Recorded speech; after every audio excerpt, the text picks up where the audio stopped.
October 2009. That's when I got my PS3.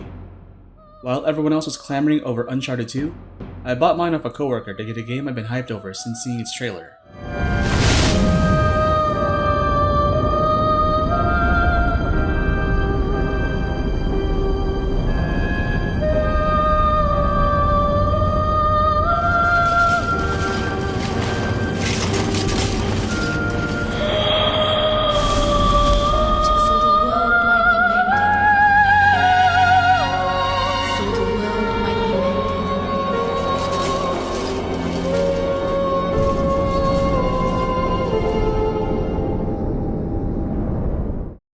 Since then, I've played most of From Software's Souls games, but I've never really looked at 3D games that took inspiration from Souls.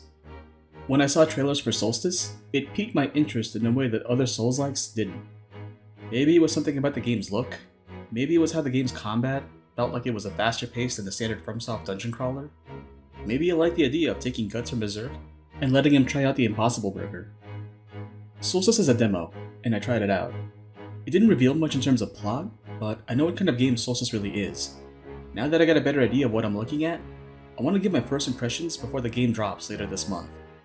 Soulstice is an upcoming hack and slasher by Reply Games. You play as Briar and Lute, two sisters who are bonded together. Briar does the heavy lifting, while Lute provides aid through magic. The irony of Soulstice is that, although it has soul in its title, the only resemblance it has to other Souls games are in its aesthetics. Mechanically, it draws inspiration from Bayonetta and Devil May Cry. Let me explain. Briar's combat comprises of pause combos. You start the combos with a couple of attacks, and when the weapon's shine reaches the tip of the edge, you can do more attacks to pull off combo strings. Briar relies mainly on her greatsword that's smacked with the first attack button. Briar can use alternate weapons by pressing the second attack button. She starts off with a warhammer and a whip as her alternates, and she can switch between the two by pressing up or right on the D-pad. The hammer is good for dealing heavy damage, and the whip is great for crowd control. Reminds me of the Blades of Chaos from classic God of War. Briar can dash around the arena to avoid enemy attacks, but that won't guarantee that she'll avoid taking damage. That's where Lute comes in. Lute throws out range attacks passively during a fight. When an enemy is about to attack, a prompt appears that will allow Lute to block the attack. It parries the attack from weaker enemies, but it only delays the attacks of stronger enemies. Briar will still need to dash out of the way to completely avoid damage.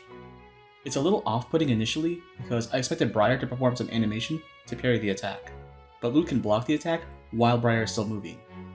I had a better handle on the game once I likened the dynamic between the sisters as something like how 2B and her pod work together in Nier Automata.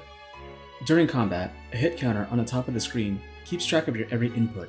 If you can keep chaining hits without taking damage, the combo multiplier increases the unity between Briar's and Lute's skills. Greater unity unlocks stronger combined attacks.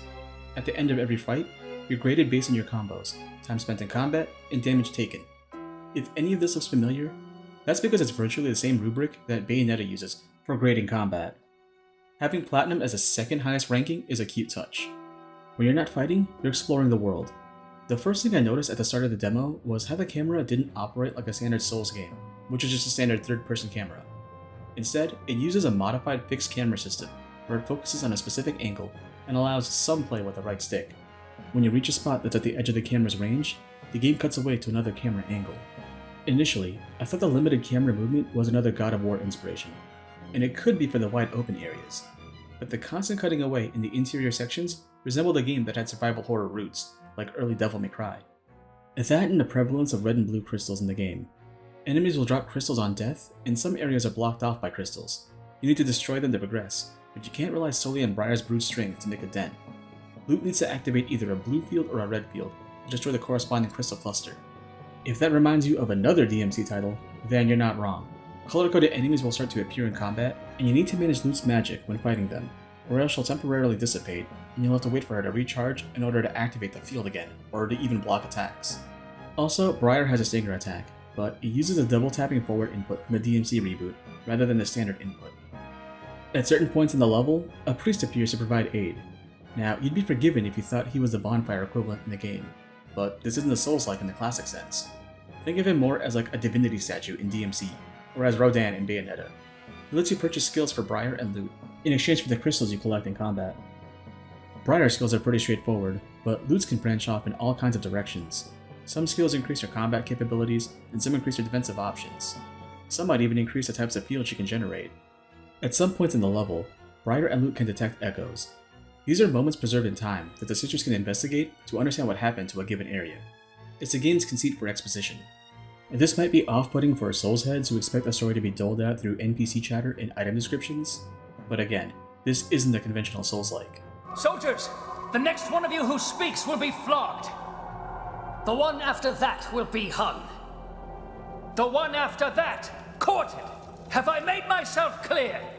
Like I said earlier, it's a Souls-like in aesthetics.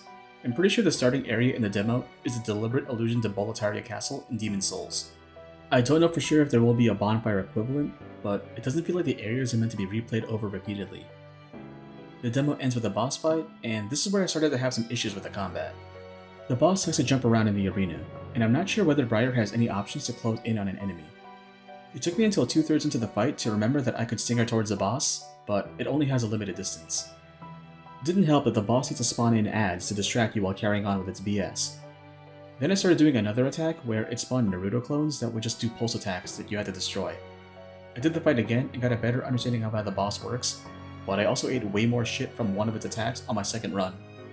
Once you beat the boss, Briar and Lute succumb to some kind of darkness and the demo ends. You get a final grade based on your fights spread throughout the level. You might even miss out on some because they're hidden away. I like the game's look. It's got the dark medieval look of a Souls game, but there's some cel shading on the models that give them some pop, but don't look bad like the 13 remake. I want to see what other weapons I can unlock with Briar, and I want to see if there's a double trigger mode in the game. If you find that Briar holds on to attack poses for too long, you can break out of them by dashing. The team seems to know what kind of game it's making, as Briar's dash has forced cooldown if you spam it 3 consecutive times. With all that said, I need to amend my intro. Soulstice is an upcoming character action game by Reply Games. I'm looking forward to playing the full game on the 20th.